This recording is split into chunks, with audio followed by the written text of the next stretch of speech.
So as many of you guys know, about 4 months ago, the YouTuber iilluminaughtii uploaded a video filled with false accusations about her former YouTuber friends. Most of these people have responded and debunked iilluminaughtie's claims in the video, except for one person being Oz Media, who planned on making a video but took a while to do so, giving iilluminaughtii a chance to preemptively strike by sending them a cease and desist. Oz Media tweets about this when he says, "So iilluminaughtii has officially sent me a cease and desist. Best part is she cites parts of the video which I had no part in, and demands I make a public apology. I haven't even made a video yet." 2 months later, Oz Media gives us another update when he says, "I am still working on my video. However, Blair," which is iilluminaughtii's name, "is taking legal action against me to take my home. I need help with the legal costs, and will be providing a full and detailed explanation on how I'm even in this position within my video. Putting link below to avoid throttling." And then he links the GoFundMe page. Repzion responds by saying, "This woman is evil. I'm so sorry she's trying to do this to you. We have your back." Omni responds by saying, "Ain't no way. iilluminaughtii has the opportunity to apologize and potentially fix everything, but instead chooses to quintuple down. Wild." FPS Diesel says, "I can vouch for what's being said here. Oz will have more soon." Then 2 days later, some unfortunate news came when Oz Media tweeted out, "Someone falsely reported my GoFundMe fundraiser and got it taken down. This was the email I got." The email says, "Hello, we are writing to tell you that your fundraiser has been suspended and won't be visible on GoFundMe until some edits are made. It is against our terms to include any personal identifiable information, inflammatory or accusatory language in your fundraiser title, description, images, or updates. Please remove any personal identifying information, inflammatory language, or specific accusations from your fundraiser. Personal identifiable information is any information that can be used to distinguish or trace an individual's identity, such as a name, phone number, address, date, and place of birth, or any other information that is linked or linkable to an individual, such as medical, educational, financial, and employment information." They then give him steps on how to edit the fundraiser and continue by saying, "Until your fundraiser is updated, it won't be visible on GoFundMe. We encourage you to make any necessary edits within 48 hours, and reply to this message once done, so we can review. If we don't hear back from you in that time, we'll go ahead and redact the information as necessary, so we can reinstate your fundraiser. If you are having any issues saving any changes, please send us the text you'd like to update and we can assist. Thank you, the GoFundMe team." Optimus7591 responds, "Can you appeal?" To which Oz responds, "Working on it. I'm hoping that it was some form of automated flagging, or something along those lines." Philosopher77 says, "If you send me the original wording, I can take a stab at reworking it to meet the TOS guidelines so that you can concentrate on getting the video done. Wordsmithing is what I do IRL as a profession, so it would be no skin off my nose to take a stab at this." Oz responds, "It was taken down for personal identifiable information. The only thing in there was her first name, what she calls herself in every video." Oz Media continues by saying, "Good news is that it does seem like the funding collected from the GoFundMe of around 1.4k is collectible despite it being taken down. If this changes, I will update. Thank you all for the support you've given me so far." He then follows up the tweet by saying, "I may have been too hopeful. It seems a pretty decent chunk of the funding is on hold. I'm sure things will work out though. More updates later." About a day later, we then get good news when Oz Media says, "My GoFundMe is back." But apparently they were so confused by what the personal identifiable information could have been that they thought it was the cover photo, which is a picture of me. So basically, no changes were made besides removing a certain first name, which has been done. Fundraiser back up!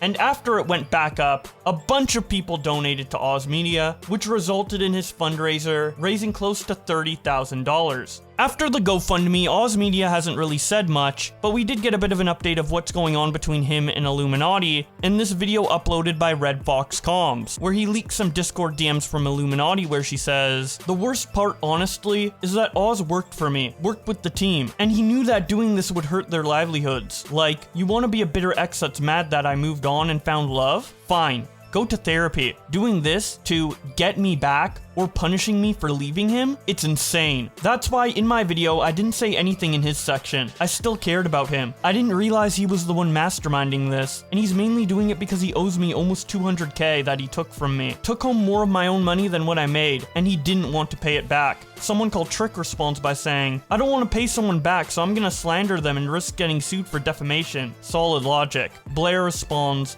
"Like, god damn! We broke up at the end of 2021-ish, and when I finally started wanted to see someone new in January, he broke into my computer and read through my Discord DMs to find messages. He found them, lost his shit, told my employees I cheated, and told them the channel is going to fall apart in a couple months, and to look for new jobs. He plotted this from the start. On September 1st, Oz Media tweets out, "Quick update for transparency. I've seen a lot of people referencing my current legal predicament as Blair, iilluminaughtii, following through with her claimed $1 million defamation case. This is an entirely different matter that I will explain within my video. I apologize if my initial tweet was misleading, leading people to the conclusion that Blair has followed through with her defamation case. That wasn't my intention. I needed to be vague to protect myself while my video was being produced." Then on the 16th of September, that response video from Oz Media is finally made, and he announces it on Twitter by saying, "Just posted an update video on my main channel. Please take a look when you get the time. Thank you." And then he links his video. Here is a segment from it. "For my safety,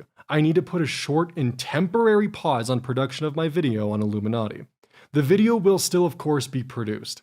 I just need to put things on a lower burn and return to regular content for the time being. Blair is in the process of currently foreclosing my home.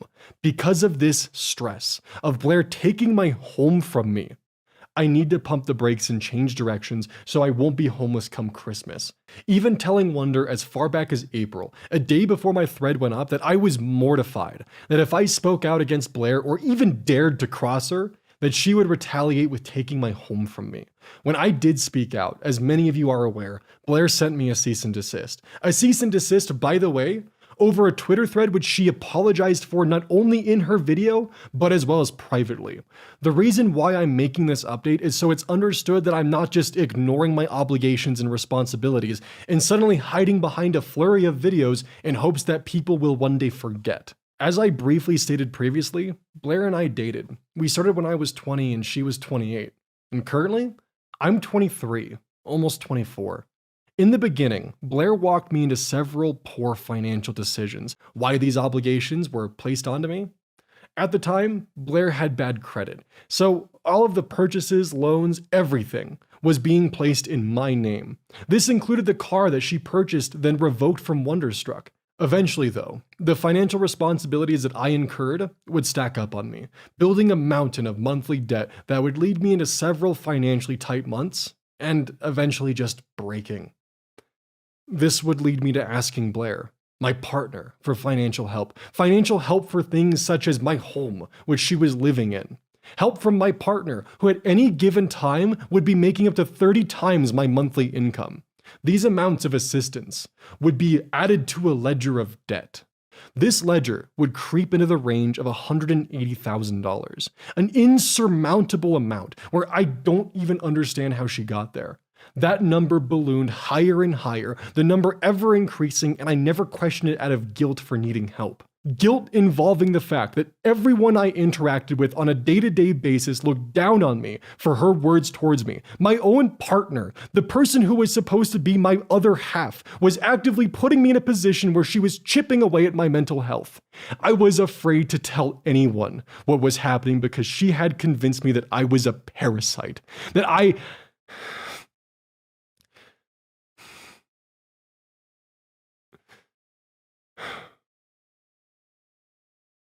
avoided telling anyone who could have helped me see what was happening out of fear of further confirmation, more eyes looking down on me. I was even in a position where my finances were nearly entirely controlled by her, from what debts I took on to later being the fact that she was the person who signed my paychecks. And I want to add, I tried to pay Blair back in any way that I could, by the way.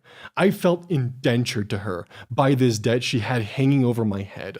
Hell, I even took a position in her company at a lower pay to try and pay this debt back. Offered to work with her in her crypto farm for free to pay back the debt.